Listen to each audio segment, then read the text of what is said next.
Welcome to the Manifestation and Money podcast, Damon. Hey, great to be here, Jenny. I am excited to have you on the show, and today we're going to talk about real estate. So, I would love for you to share with the listeners a little bit about who you are and what your story is. Well, I started learning about real estate back in 2003, and I did my first creative real estate deal in 2004. And what really got me going into real estate was actually I was working at a job that I did not like at the time, and I was looking for ways that I could get out of that job to start making some income on the side. I tried different things, and then I stumbled across real estate. But at the time, I thought you could only do it traditionally, where you can only go to the bank, you had to save a lot of money. And at the time, I didn't have a ton of money saved. I was just 1, 2, 3 years outside of high school. So I went straight to work and I didn't have a ton of savings, but I wanted to get in real estate because I wanted to get out of that job. And it was one night actually where I couldn't sleep because when you're thinking about a job that you hate going to, sometimes it's just stressful. So one night I actually was watching TV and an infomercial popped up about how to buy real estate, actually doing it creatively. And I knew I was onto something there. I'm like, this would work for me because I didn't have a ton of money saved to go buy traditionally. And what I did was I invested into the program and I started going over that material that they had. And I went out there and I started implementing it. And I did my first deal. It was a creative deal. I didn't have any money into the deal at all. And basically what I did is I leased the property from a homeowner. They were in a situation where they needed to sell the property. They could not wait. It was like 30 days, they would potentially lose the home because they were starting to miss out on payments. So what I did was I went in there with the strategy and I helped them out. And by doing that, I was able to put someone else in the property who bought the property, and I made an income in between. I made over 23,000 on that deal, and I didn't put any money into the deal, but I made money on that. And at that point there, I did it. I made money on this from real estate, and I didn't have to go out there and buy the property or anything like that. So I kept going with it. It lit a fire under me to go and make another one. So I started going out there, and I actually was just getting ready to do my very next deal. And the unexpected happened. The place that I was working at laid everyone off. And at that point there, it was like I got hit with like a ton of bricks. And it was at that time there, I had to make a decision.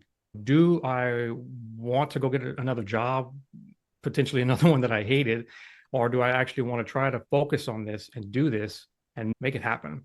And in that moment there, I made a decision. I said, I'm going to go all in on this. And I did. And I never looked back. I started doing deals. I started doing consistently. And it provided the money I needed. And over time, I've been able to acquire properties because you can use these strategies with seller financing type of deals where you can actually acquire property where the seller will finance the sale to you. So it allows you to get the property without ever having to step foot in a bank at all. You can actually take ownership of that property and you can add that to your portfolio. And over time, we've done that. Deals that maybe we didn't want to hold or stay in there too long, we've turned those over. And ones that we like, we keep those. We can keep them in our portfolio. And that's how we built our business from that. And by doing that, by basically focusing and actually implementing and doing the real estate when I was learning at the time and actually making that decision when it came down to it, that changed my life. It changed my life. I believe that because you're at a job, you're not liking it. I can resonate with that so much because that is my story. It was just, I can't sign up for this for the rest of my life. Nope. Mm-hmm.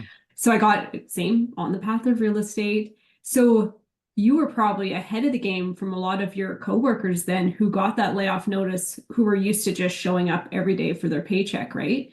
Absolutely. You already had that taste of success for having that one deal under your belt. When you went to do your second deal, you said you went to seller. So why? Let's share with the listeners why somebody would want to do a seller financing deal with you. It really will depend on their situation. Sometimes they don't have all the time in the world to wait to sell it traditionally.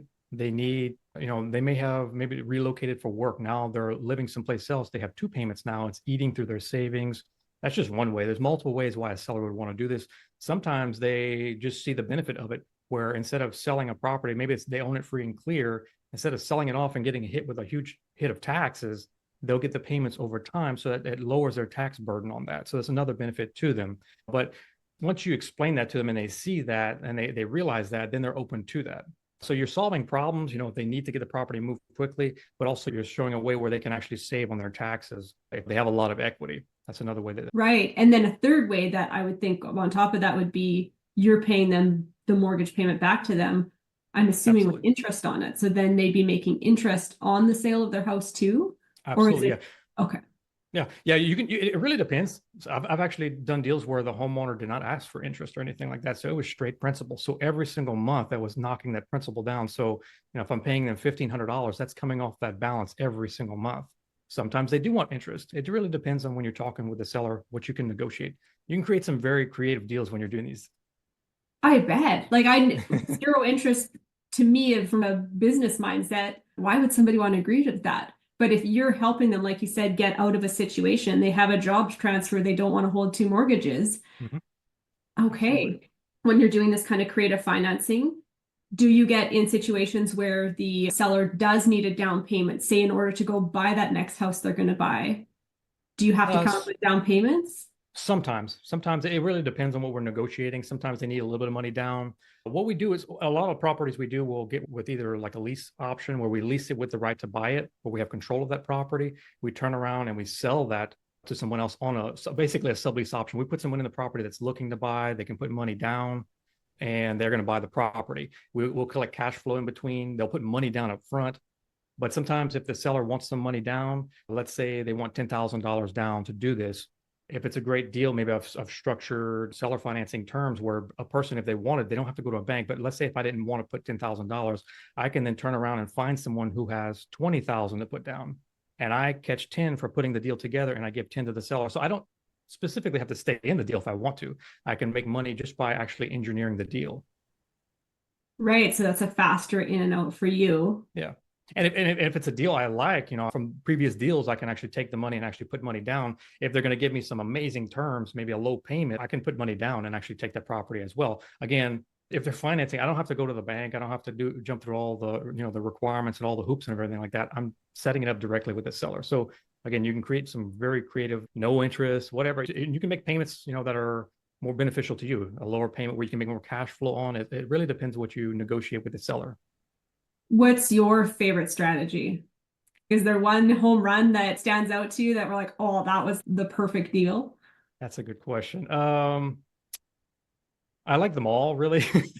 But my personal favorite, I've always liked it because it was the first way I did a deal was when I leased the property with the right to buy it. I didn't have to go buy the property or anything. I just basically got control of the property for 5 years. In my first deal, I got control of the property for 5 years, and I turned around. I just went in there, and they needed someone to help out. So I was covering their mortgage and everything like that. Well, what I did was I turned around and I found a tenant buyer, someone who actually wants to buy a property. They can afford it, but for whatever reason, they can't qualify today. Maybe their credit is a little off. Maybe they're not enough time on their job. I'm giving them that time, and they put money down. And that could be a significant amount. It could be 10, 15, $20,000 down or more. It really depends on the price, but they put that money down, and you can raise market rent on the property, so you get cash flow in between. And whenever they do buy the property, whatever spread, because you're always going to take it back out to market with appreciation. So let's say if I got it under contract for one price, I figure an appreciation of maybe 3 years down the road, and I raise the price. So the buyers may be buying it at a higher price because they're going to buy it at an appreciated price down the road. Whatever spread there is left over minus what they've put down, that's another payday that comes to me at the end. So I like that strategy because, again, it's easy because I can get into it. I don't have to actually go buy the property or anything like that. I can just take control of it and make money on it. And over time, you'll get deals where it fits better with a seller financing. Those are the types of deals you can hold those. Right. And I have a question for you because you've been doing this since pre-COVID. Did you ever get burned in during that COVID period where inflation all of a sudden just went through the roof? Did you ever, because I'm assuming you're pre-guessing an inflationary amount on the properties, right? I figure in kind of what I see in the current moment, and I figure for per year, however long I'm going to put it out for. And I kind of figured for that. I actually probably about a year or so before COVID, I was actually turning a lot of properties. I wasn't taking the properties on. So that helped me out a lot. I was able to do that. But I was just turning the properties where I'd set them up and I sign out of it, or I'd get in for a short period of time and I was out. So I didn't get really hit too hard with the whole COVID, thankfully. Thankfully. Okay. I feel like your creative approach is kind of like don't keep all your eggs in one basket strategy. You have this Yeah, creative basket, but there's multiple different scenarios that you can be playing out, different houses with different terms on them. absolutely. Yep. Okay, that's Yeah, kind of yeah, fun. it really depends because you can use these to actually, it depends on the market, up, down, sideways, however the market is going, you can use these techniques to actually make money. And like I said, this is what I used to actually get started in real estate. It got me through my foot through the door, basically. And it allowed me to exit out of my job. I didn't have to go back to a job, really. I got laid off, but I didn't have to go back. Again, I had to make that decision. And I really think that sometimes we get to a point in our life where we have to make a decision. You know, do you want to actually remain in the status quo of life, or do you actually want to make a change? And that was my decision I had to make.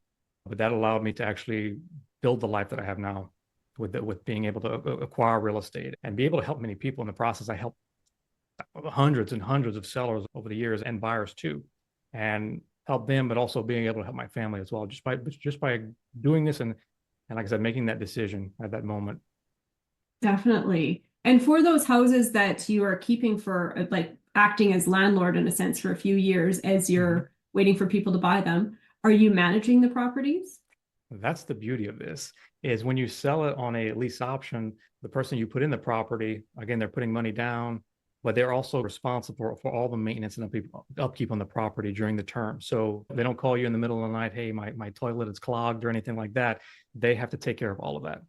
That's part of the responsibility that they have to do because they're working to become a homeowner. Right. So they are already committed to buying that property from you.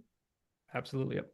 That's fascinating. And that makes sense. They're going to want to fix the things and do the upgrades or the maintenance, at least to keep it in good standing so that when they go to buy it.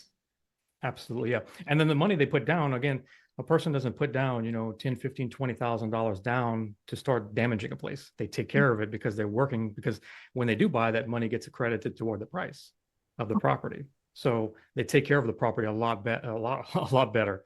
And for whatever reason, let's say they do have to leave, which that money they put down is non-refundable. But if they do have to leave, you can do it all over again. You can get someone else in the property, collect another deposit down, and that person there can work toward buying the property as well. Right. Because you still have the property, the rights to the property are yours. You're just finding a new person to go in there. Absolutely. Does that happen often? No, what we like to work with people that are, you know, just about ready to get a mortgage. So we work with them, we give them the time, and probably around 98, 99% of the people we work with cash it out. Because again, I want someone to actually buy the property. I like to set them up for success to actually become a homeowner, really. But there's occurrences where they might have to leave. Maybe they got a job transfer out of state, or they have to move for a family, or whatever reason. If they do leave, then we can actually get someone else in the property, and they'll work toward buying that property then. Right. So how do you find these sellers that are motivated to work with you? They're out there all over the place. They could either be for rent. A lot of times a seller might be selling a property and it's taking too long to get it sold, but they're sweating out that payment. So now it becomes a rental property. They don't really want to rent it, but they'd rather get it sold. And that's how we can come in there. Hey, I can lease that property from you for 1, 2, 3 years, and then I'll buy it for the price that we can agree upon. And that gives me the time to find someone to actually get in that property. They're going to be the one buying the property. I basically get paid to set it up. And while doing this, I come across sellers that want to sell with seller financing. Those are the properties I hold in portfolio. It really depends on what we create on those terms.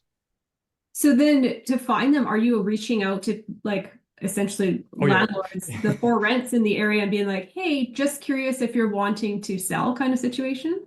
Yeah, we'll do marketing. We'll put out marketing to people for people selling, people that are renting their properties, and they come into us. They call us from that. Hey, I got a property here, and we talk to them. We have a good conversation with them, figure out what's going on, and from that, we basically create an offer to them, which solves the problem. What's the problem that's going on, and we solve that problem. And for the buyer side of it, how are you screening your qualified buyers? We actually have a service that we use that we run them through. So we figure out kind of how soon are they actually going to be able to get a mortgage.